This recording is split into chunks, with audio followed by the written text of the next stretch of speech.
గతంలో చూసాం మనం సిఏ ఎప్పుడైతే తీసుకురావడం జరిగిందో ఇదే శక్తులు టుకుడే గ్యాంగ్ వీళ్ళందరి కూడా రాహుల్ గాంధీ ఒక ప్రేరణతో కానీ ఆమ్ ఆద్మీ పార్టీ నాయకుడు కేజ్రీవాల్ వీళ్ళందరూ కూడా దేశాన్ని విడగొట్టేటటువంటి మాటలు మాట్లాడారు.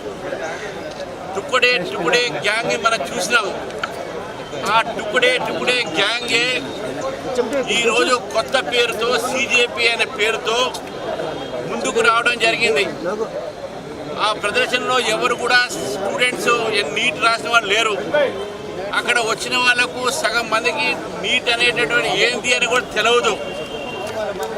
మొత్తం యాంటీ సోషల్ యాంటీ నేషనల్ ఎలిమెంట్స్ని అల్ట్రా లెఫ్ట్ సంబంధించిన భావాలతో ఉన్న వాళ్ళని జమ చేసి ఈరోజు దేశంలో మరొక్కసారి విభజన రాజకీయాలు తీసుకొని వచ్చే ప్రయత్నం చేస్తుంది కాంగ్రెస్ పార్టీ.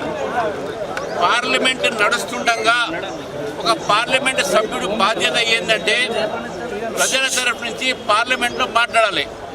ఎల్ఓపిగా కూడా ఎల్ఓపి సంబంధించిన అంటే ఆయనకు ఆల్మోస్ట్ క్యాబినెట్ ర్యాంక్ స్టేటస్, ప్రజల్లో సమస్య మీద ప్రభుత్వాన్ని మాట్లాడటము, ప్రభుత్వాన్ని నిలబెట్టేటటువంటి యొక్క అవకాశం పార్లమెంట్లో ఉంటుంది.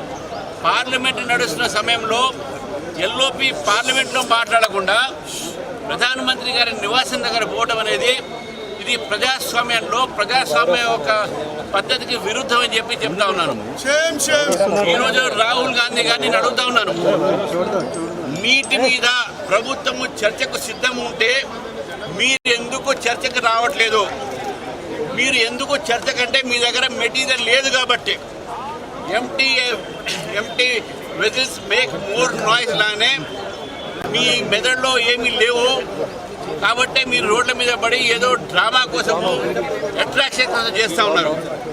ఈరోజు నేను అడుగుతా ఉన్నాను, సిజేపీ ఏదైతే కార్యక్రమం తీసుకుందో దాంట్లో నినాదాలు భారతదేశ వ్యతిరేకమైన నినాదాలు వచ్చినాయి. ఆర్టికల్ 370 మరొకసారి ఇంట్రడ్యూస్ చేయమని వచ్చింది. అక్కడ చైనా పాకిస్తాన్ సపోర్ట్ చేసేటటువంటి ఒక వ్యక్తులు అక్కడ వచ్చారు. ఈరోజు వాళ్ళు సోనం వాంగ్చుక్ అనే వ్యక్తిని తీసుకొచ్చారు. గతంలో అన్నా హజారే గారిని ముందు పెట్టుకొని ఈ రకమైనటువంటి ఒక ప్రయత్నం చేశారు. ఇప్పుడు సోనం వాంగ్చుక్ని తీసుకొచ్చారు. ఈ సోనం వాంగ్చుక్ అనే వాళ్ళ ఫాదర్ ఎమ్మెల్యే కాంగ్రెస్, ఈయన దేశ వ్యతిరేకంగా మాట్లాడాడు, చైనాకు సపోర్ట్ చేస్తా అన్నాడు, పాకిస్తాన్కి సపోర్ట్ చేస్తా అన్నారు. ఈరోజు బంగ్లాదేశ్లో జమాతే ఇస్లామీ హింద్ అనేది అక్కడ పార్టీ సిజేపీకి పూర్తిగా మద్దతు పలుకుని చెప్పి ఓపెన్గా లెటర్ కూడా రాయడం జరిగింది. అంటే దేశ వ్యతిరేక శక్తులకు ఈరోజు రాహుల్ గాంధీ సపోర్ట్ చేస్తూ ఉన్నారు. ఆ రాహుల్ గాంధీకి బుద్ధి లేదంటే మన ముఖ్యమంత్రి కూడా బుద్ధి లేకుండా ఆయనకు సపోర్ట్ చేస్తూ ఉన్నాడు. ఇది దేశ వ్యతిరేకమైన శక్తులు ఇవన్నీ కూడా. కాబట్టి రాహుల్ గాంధీ గారు ప్రజాస్వామ్య వ్యతిరేకంగా ఈరోజు ప్రధానమంత్రి నివాసం ఎదురుగా చేసినటువంటి యొక్క ఏదైతే ప్రొటెస్ట్ చేస్తుందో కేవలం డ్రామా మాత్రమే. ప్రధానమంత్రి నివాసం వ్యతిరేకంగా చేసి అంటే బంగ్లాదేశ్లో ఏ విధంగా అయితే అక్కడ ఉన్నటువంటి ఒక షేక్ హసీనా ఇంటి ముందు ఆ రోజు ధారణా చేసి ఏదైతే యూత్ పేరు మీద జంజీ పేరు మీద ఆమె ఇంట్లో దూరి అక్కడ ధ్వంసం చేశారు. ఇదే ఒక పని నేపాల్లో చేశారు. దీని వెనక అంతా కూడా విదేశీ శక్తులు ఉన్నాయి. నేపాల్లో జంజీని ఎట్లయితే రెచ్చగొట్టారో, బంగ్లాదేశ్లో రెచ్చగొట్టారు, ఎట్లయితే ఈరోజు భారతదేశంలో కూడా వీళ్ళు రెచ్చగొట్టే ప్రయత్నం చేస్తున్నారు. కానీ నాకు పూర్తి నమ్మకం ఉంది, భారతదేశంలో ఉన్న యువకులు, విద్యార్థులు, దేశభక్తులు దేశం కోసం ప్రాణాలు ఇస్తారు. కానీ ఇటువంటి ఒక విదేశీ తొత్తులకు వీళ్ళు లొంగరు, వీళ్ళు వాళ్ళు చెప్తే వినరు. అక్కడ వచ్చినంత కూడా ఇలా టట్టు డబ్బులతోని ఇతర విదేశాల నుంచి వచ్చినటువంటి కోట్లాది రూపాయలు ఈరోజు భారతదేశంలో విధ్వంసాన్ని సృష్టించడానికి ఈ శక్తులు పనిచేస్తూ ఉన్నాయి. అందులో భాగంగా రాహుల్ గాంధీ గారు కూడా ఈరోజు విదేశీ యొక్క మాయలో పడి ఈరోజు విదేశీ ఏజెంట్లుగా ఈరోజు భారతదేశాన్ని ముక్కలుగా చేసే ప్రయత్నంలో భాగంగా వీళ్ళు చేస్తున్నారు. కాబట్టి రాహుల్ గాంధీ గారు చేసిన పని ప్రజాస్వామ్యకు వ్యతిరేకం. కాబట్టి మేము కాంగ్రెస్ కార్యాలయాన్ని ముట్టడికి మేము బయలుదేరుతా ఉన్నాం. వీళ్ళు లోక్ భవన్ అంటున్నారు, వీళ్ళకి లోక్ భవన్ పోయేటట్టు ఒక నైతిక హక్కు లేదు. భారతీయ జనతా పార్టీ మాత్రం కాంగ్రెస్ పార్టీ యొక్క విధ్వంస రాజకీయాలకు, కాంగ్రెస్ పార్టీ యొక్క ఏదైతే టుకుడే రాజకీయాలకు మేము వ్యతిరేకిస్తూ కాంగ్రెస్ ఒక హెడ్ క్వార్టర్స్ గాంధీ భవన్ని ముట్టడికి వెళ్తా ఉన్నాం. ప్రభుత్వము చర్చకు సిద్ధం ఉంటే మీరు ఎందుకు చర్చకు రావట్లేదు?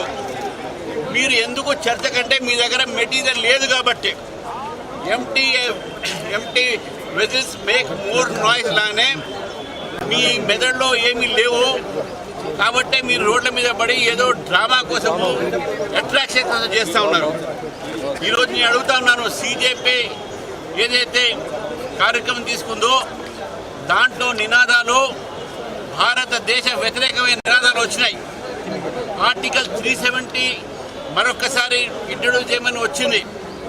అక్కడ చైనా పాకిస్తాన్ సపోర్ట్ చేసేటటువంటి ఒక వ్యక్తులు అక్కడ వచ్చారు. ఈరోజు వాళ్ళు సోనం వాంగ్చుక్ అనే వ్యక్తిని తీసుకొచ్చారు. గతంలో అన్నా హజారే గారిని ముందు పెట్టుకొని ఈ రకమైనటువంటి ఒక ప్రయత్నం చేశారు. ఇప్పుడు సోనం వాంగ్చుక్ని తీసుకొచ్చారు. ఈ సోనం వాంగ్చుక్ అనే వాళ్ళ ఫాదర్ ఎమ్మెల్యే కాంగ్రెస్. ఈయన దేశ వ్యతిరేకంగా మాట్లాడాడు, చైనాకు సపోర్ట్ చేస్తా అన్నాడు, పాకిస్తాన్కి సపోర్ట్ చేస్తా అన్నారు. ఈరోజు బంగ్లాదేశ్లో జమాతే ఇస్లామీ హింద్ అనేది అక్కడ పార్టీ సిజేపీకి పూర్తిగా మద్దతు పలుకుని చెప్పి ఓపెన్గా లెటర్ కూడా రాయడం జరిగింది. అంటే దేశ వ్యతిరేక శక్తులకు ఈరోజు రాహుల్ గాంధీ సపోర్ట్ చేస్తూ ఉన్నారు.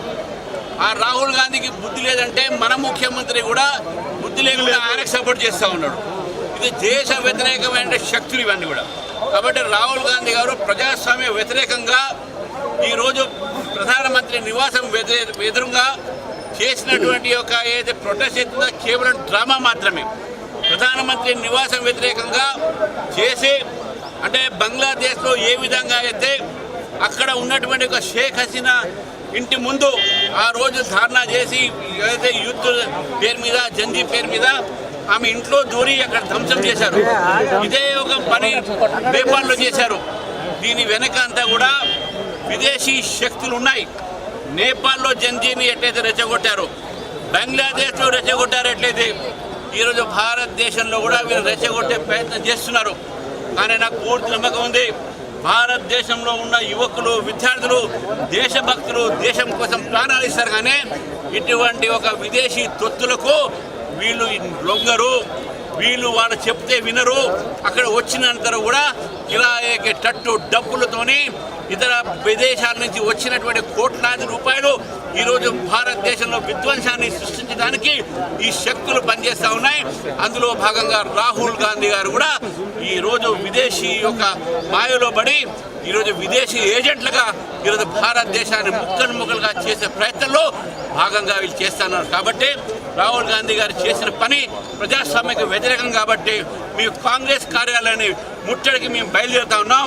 వీళ్ళు లోక్ భవన్ అంటున్నారు, వీళ్ళకి లోక్ భవన్ పోయేటట్టు ఒక నైతిక హక్కు లేదు.